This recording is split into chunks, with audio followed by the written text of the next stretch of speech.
نے مجمع کے سامنے اعلان کر دیا تھا اور پوری بے باکی سے کہہ دیا تھا کہ میرا دین وہی ہے جو محمد صلی اللہ علیہ وآلہ وسلم کا ہے۔ پھر جب گھر لوٹ آئے اور سوچتے رہے کہ کیا میں جو کچھ کہہ آیا ہوں وہ صحیح ہے، کیا میں نے غلط اعلان تو نہیں کیا، کیا میں جذبات کی رو میں تو نہیں بہہ گیا۔ آنکھوں میں رات کٹ گئی، پوری رات جاگتے رہے اور دعا کرتے رہے، خدایا مجھے سیدھا راستہ دکھا، میرے دل کو قرار عطا فرما۔ صبح ہوئی تو ایسا معلوم ہوا گویا سینے کے پٹ کھل گئے، دل کو پورا اطمینان ہو گیا، باطن نور یقین سے جگمگا اٹھا۔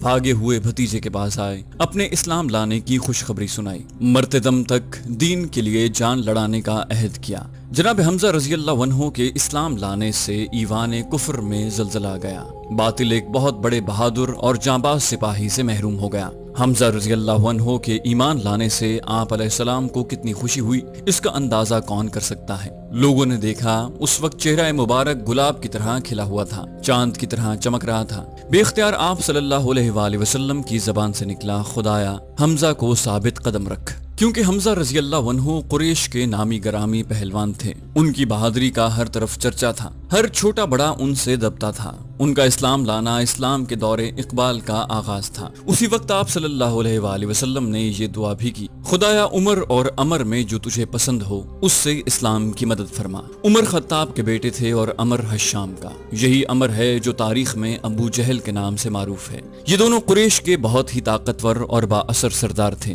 آپ صلی اللہ علیہ وآلہ وسلم کی تمنا تھی کہ ان دونوں میں سے کوئی ایک ایمان لے آئے کہ اسلام کی شوکت دوبالا ہو جائے۔ مسلمان رفتہ رفتہ بڑھ رہے تھے، اس سے قریش بہت پریشان اور فکر مند تھے، لیکن حضرت حمزہ رضی اللہ عنہ کا اسلام لانا تو ان کے لیے ایک سانحہ تھا، ان کی عزت و اقتدار کے لیے کھلا ہوا خطرہ تھا۔ جس نے بھی یہ خبر سنی اس نے سر تھام لیا، غم و غصے سے دیوانہ ہو گیا، ہر طرف بے چینی پھیل گئی، ہر طرف اداسی چھا گئی۔ جہاں دو آدمی جمع ہوتے اسی کا رونا روتے، اسی پر رنج و غم کا اظہار کرتے۔ ایک روز کا واقعہ ہے، قریش جمع تھے، آپس میں باتیں کر رہے تھے، پیارے نبی صلی اللہ علیہ وآلہ وسلم کا ذکر چھڑائی تھا، وہی اپنی بے بسی کا رونا تھا۔ عتبہ بن ربیعہ قریش کا ایک بڑا سردار بولا، بھائیو میں جاؤں محمد سے گفتگو کروں صلی اللہ علیہ وآلہ وسلم، ان کے سامنے کچھ باتیں رکھوں، ہو سکتا ہے کوئی بات ان کے دل کو لگ جائے اور سر سے یہ بلا ٹل جائے۔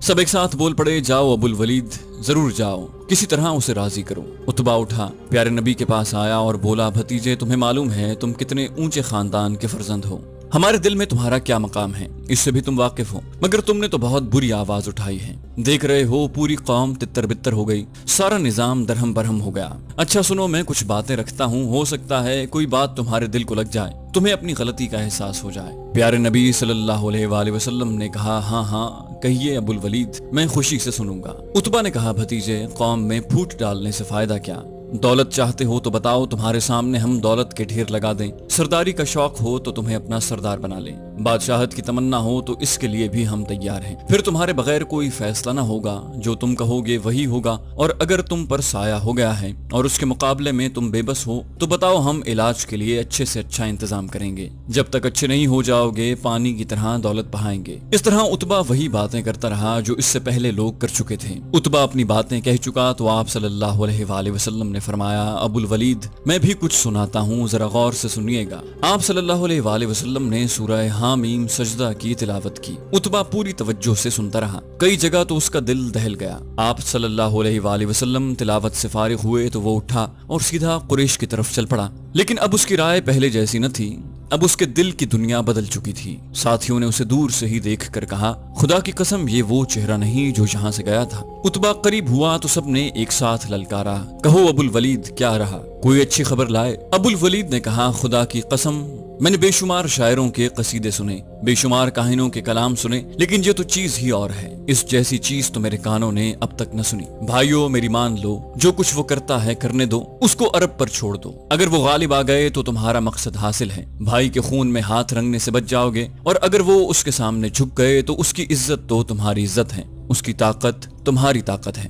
قریش بولے، ابو الولید خدا کی قسم تم پر بھی جادو چل گیا ہے، تم بھی اس کے جادو سے نہ بچ سکے۔ عتبہ نے کہا، میں نے جو سمجھا کہہ دیا، اب تم جانو تمہارا کام۔ قریش کسی کو قرآن پڑھتا سن لیتے تو بہت ستاتے اور مذاق اڑاتے، کسی کو نماز پڑھتا دیکھ لیتے تو آوازیں کستے اور کہے لگاتے، صرف ہٹ دھرمی اور دشمنی کے مارے، ورنہ پیارے نبی صلی اللہ علیہ وآلہ وسلم کی باتیں جاننے کا انہیں بہت شوق تھا، قرآن کی آیتیں سننا بھی بہت مرغوب تھا۔ ہاں تو مسلمان ان سے بہت بچتے، قرآن پڑھنا ہوتا تو چھپ چھپا کر پڑھتے، کچھ یاد کرنا ہوتا تو ہلکی آواز سے یاد کرتے۔ ایک روز انہی میں کسی نے کہا قرآن بہت ہلکی آواز سے پڑھا جاتا ہے۔ قریش نے تو اسے قاعدے سے سنا نہیں، وہ کیا جانے اس کے جمال و جلال کا عالم ہے، کوئی جو اس کی ہمت کرے، ہے کوئی جو انہیں قرآن جا کر سنائے۔ عبداللہ بن مسعود رضی اللہ عنہ حضور صلی اللہ علیہ وآلہ وسلم کے ایک مخلص ساتھی تھے، بہت پہلے اسلام لا چکے تھے۔ جھٹ بولے ہمت کیا کرنی ہے، میں جاتا ہوں، آج میں انہیں قرآن سناؤں گا۔ ساتھیوں نے مشورہ دیا عبداللہ تمہارے لیے خطرہ ہے، کیا کوئی آدمی ہو جو مضبوط قبیلے کا ہو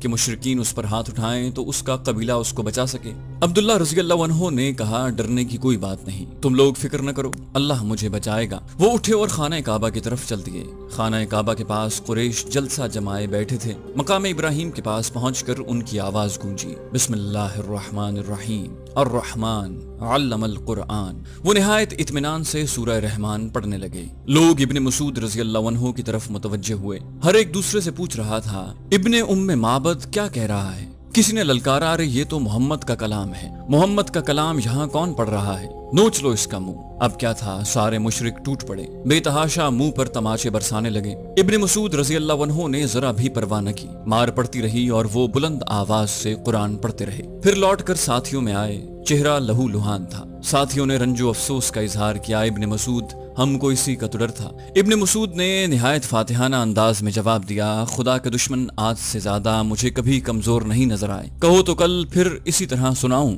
ساتھیوں نے کہا رہنے دو، اتنا کافی ہے، آج انہیں قرآن سنا دیا، اپنا فرض ادا ہو گیا۔ ساتھیوں نے ان کی ہمت کی داد دی، قرآن یا قرآن، ہاں یہی قرآن جس سے قریش کو اتنی چڑ تھی، اسے سننے کے لیے بھی وہ بے چین رہتے اور ساتھیوں سے چھپ چھپ کر سنا کرتے۔ ہر ایک کو شوق تھا ذرا محمد صلی اللہ علیہ وآلہ وسلم کا کلام سنیں، دیکھیں کیسا کلام ہے جس کے سامنے شاعروں کی شاعری پھیکی پڑ گئی، کاہنوں کے کلام ماند پڑ گئے اور جو جادوگروں کے جادو سے بھی نمبر لے گیا۔ جب رات کی تاریکی پھیل جاتی، ہر طرف سناٹا چھا جاتا تو قریش کے بڑے بڑے سردار آپ صلی اللہ علیہ وآلہ وسلم کے گھر کا رخ کرتے، وہاں قریب ہی کہیں دبک کر بیٹھ جاتے۔ خاموشی اور سکون کا وقت ہوتا، اس سکون میں آپ صلی اللہ علیہ وآلہ وسلم نماز میں مصروف ہوتے، بہت ہی میٹھی آواز سے قرآن پڑھتے، خوبصورتی کے ساتھ اسے بار بار دہراتے۔ یہ لوگ خاموشی سے بیٹھے سنا کرتے، جب پاؤں پھٹنے کو ہوتی تو دبے پاؤں گھر لوٹ آتے۔ رات کے پردے میں یہ سب ہو جاتا، کسی کو کانوں کان خبر نہ ہوتی، خود آپ صلی اللہ علیہ وآلہ وسلم بھی اس سے بے خبر رہتے۔ ایک دن کی بات ہے، ابو جہل، ابو سفیان اور اخنس اپنے گھروں سے نکلے، ہر طرف اندھیرا اور سناٹا تھا۔ یہ تینوں آپ کے گھر کے پاس آئے اور چھپ چھپ کر بیٹھ گئے۔ تینوں اپنے اپنے گھروں سے اکیلے چلے، رات اندھیری تھی، کوئی کسی کو دیکھ نہ سکا۔ وہاں پہنچے تو آپ قرآن پڑھ رہے تھے، آواز اتنی رسیلی اور پیاری تھی، کانوں کو بہت بھلی لگ رہی تھی۔ ہر ایک قریب ہی دبک کر بیٹھ گیا اور سمجھتا رہا کہ میں یہاں تنہا ہوں۔ پھر اندھیرے منہ سب اپنے اپنے گھروں کو لوٹ پڑے۔ خدا کا کرنا ایک جگہ آ کر تینوں مل گئے، ہر ایک دوسرے کا مقصد تاڑ گیا۔ تینوں اپنی اپنی غلطی پر شرمندہ ہوئے اور آئندہ کے لیے کان پکڑ لیا۔ ہر ایک نے کہا اگر کسی نے دیکھ لیا تو بڑا غضب ہو جائے گا، ہمارا سارا کھیل بگڑ جائے گا اور محمد صلی اللہ علیہ وآلہ وسلم کے لیے میدان صاف ہو جائے گا۔ دوسری رات آئی تو ابو جہل پھر آپ صلی اللہ علیہ وآلہ وسلم کے گھر کے پاس جا کر دبک گیا اور قرآن سننے لگا۔ وہ سوچ رہا تھا آج تو وہ دونوں آئیں گے نہیں۔ کچھ دیر بعد ابو سفیان بھی آ پہنچا، وہ بھی قریب ہی دبک کر بیٹھ گیا۔ اس کا بھی خیال تھا آج تو وہ دونوں آئیں گے نہیں۔ کچھ ہی دیر بعد اخنس بھی آ پہنچا، وہ بھی کہیں قریب ہی بیٹھ گیا۔ اس کا بھی خیال تھا کہ آج باقی دونوں نہیں آئیں گے۔ پھر نور کے تڑکے تینوں لوٹ پڑے۔ اتفاق سے آج بھی سب کی مٹھ بھیڑ ہو گئی، وہ سب پھر شرمندہ ہوئے اور آئندہ کے لیے توبہ کر لی۔ تیسری رات آئی تو پھر ابو جہل نے آپ علیہ السلام کے گھر کا رخ کیا۔ اس نے سوچا دونوں دو بار آئے اور ہر بار پکڑے گئے، بھلا اب پھر یہ غلطی کیسے کر سکتے ہیں؟ ہر ایک نے یہی سوچا اور جا پہنچا۔ راستے میں آج پھر مٹھ بھیڑ ہو گئی۔ تینوں نے پھر اظہار شرمندگی کیا۔ آج ان میں باقاعدہ عہد و پیمان ہو گیا، ہر ایک نے قسمیں کھائیں اب کبھی نہیں آئیں گے۔ صبح ہوئی تو اخنس ابو سفیان کے پاس گیا، بولا ابو حنظلہ محمد کا کلام تم نے سن لیا، بولو اس کے بارے میں تمہارا کیا احساس ہے؟ ابو سفیان نے کہا قسم ہے ابو سلبہ، اس کلام کا کچھ حصہ تو ایسا ہے جو ہمارے دائرہ تخیل میں آتا ہے، وہاں تک ہمارے فکر کی رسائی ممکن ہے، مگر کچھ حصہ ایسا ہے جو ہمارے دائرہ تخیل سے بہت اونچا ہے، اتنا اونچا ہے کہ وہاں پر جلیں حواس کے، وہاں تک ہماری پرواز ممکن نہیں۔ اخنس نے کہا خدا کی قسم اپنا بھی یہی احساس ہے۔ پھر وہ ابو جہل کے پاس آیا، اس سے بھی یہی سوال کیا۔ ابو جہل نے کہا سنتے ہو اخنس، ہم اور عبد مناف ہمیشہ نیک نامی میں برابر رہے، کوئی بھی ایسا باعزت کام نہیں جو انہوں نے کیا اور ہم نے چھوڑ دیا۔